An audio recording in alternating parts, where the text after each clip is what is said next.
Genesis chapter 32, verses 1 through 32.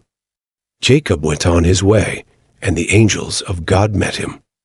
And when Jacob saw them, he said, "This is God's camp." So he called the name of that place Mahanaim, and Jacob sent messengers before him to Esau his brother in the land of Seir, the country of Edom, instructing them, "Thus you shall say to my lord Esau, Thus says your servant Jacob, I have sojourned with Laban and stayed until now. I have oxen, donkeys, flocks, male servants, and female servants. I have sent to tell my lord, in order that I may find favor in your sight." And the messengers returned to Jacob, saying, "We came to your brother Esau, and he is coming to meet you, and there are 400 men with him." Then Jacob was greatly afraid and distressed. He divided the people who were with him, and the flocks and herds and camels, into 2 camps, thinking, "If Esau comes to the one camp and attacks it, then the camp that is left will escape."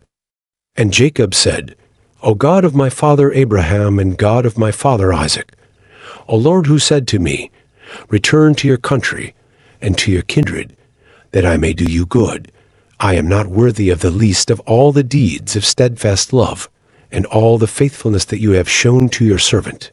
For with only my staff I crossed this Jordan, and now I have become. Please deliver me from the hand of my brother, from the hand of Esau, for I fear him, that he may come and attack me, the mothers with the children.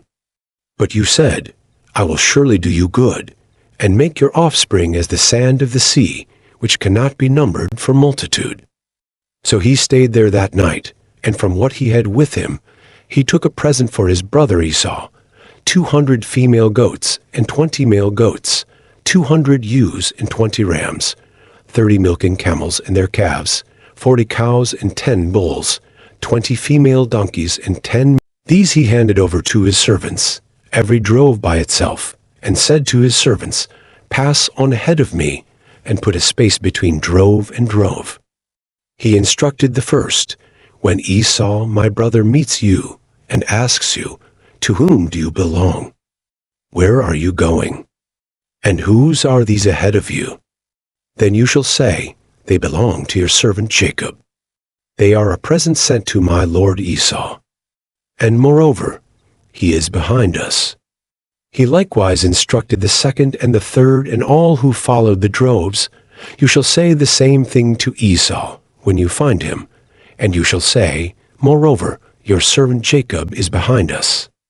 For he thought, I may appease him with the present that goes ahead of me, and afterward I shall see his face.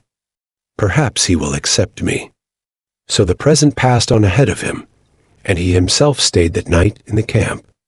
The same night he arose and took his 2 wives, his 2 female servants, and his 11 children, and crossed the ford of the Jabbok. He took them and sent them across the stream, and everything else that he had. And Jacob was left alone. And a man wrestled with him until the breaking of the day. When the man saw that he did not prevail against Jacob, he touched his hip socket, and Jacob's hip was put out of joint as he wrestled with him. Then he said, "Let me go, for the day has broken." But Jacob said, "I will not let you go unless you bless me." And he said to him, "What is your name?" And he said, "Jacob." Then he said, "Your name shall no longer be called Jacob, but Israel, for you have striven with God and with men, and have prevailed." Then Jacob asked him, "Please tell me your name." But he said, "Why is it that you ask my name?" And there he blessed him. So Jacob called the name of the place Peniel, saying, "For I have seen God face to face, and yet my life has been delivered." The sun rose upon him as he passed Peniel, limping because of his hip. Therefore to this day the people of Israel do not eat the sinew of the thigh that is on the hip socket, because he touched the socket of Jacob's hip on the sinew of the thigh.